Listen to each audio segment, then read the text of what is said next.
অল্প গরমে প্রচন্ড তাপ অনুভব হচ্ছে। গাও একবারে গরম করে ফেলাইছে একবারে। সকাল হতে না হতেই সূর্যের দাপট, গা পুড়ে যাওয়ার মতো অবস্থা।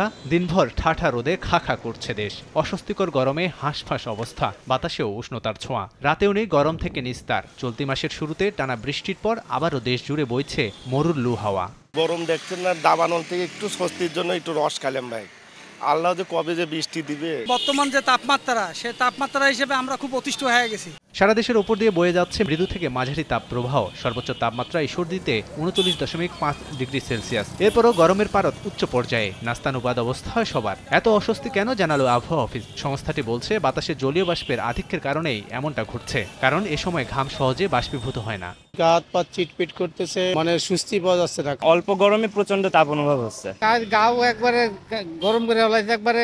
তবে এত গরমের মধ্যেও স্বস্তির খবর দিচ্ছে আবহাওয়া অফিস। দেশের বিভিন্ন জায়গায় মৃদু হাওয়া থেকে বৃষ্টির সম্ভাবনার পূর্বাভাস রয়েছে। এছাড়াও আগামী ২০ তারিখের পর বৃষ্টির কারণে কমবে তাপপ্রবাহ। রয়েছে ঘূর্ণিঝড়ের বার্তাও। ব্রাইট লক টেকনোলজি সাধারণ পাউডারের তুলনায় দেয় দ্বিগুণ উজ্জ্বলতা। রিন অ্যাডভান্সড দেয় দ্বিগুণ উজ্জ্বলতা। এদিকে ৫ বিভাগের উপরে জারি করা হয়েছে হিট অ্যালার্ট। এছাড়াও চলমান দাবদাহের সতর্কবার্তা আরও ৪৮ ঘন্টা থাকতে পারে বলে জানিয়েছে আবহাওয়া অফিস। লাবিব হাসান, সময় সংবাদ।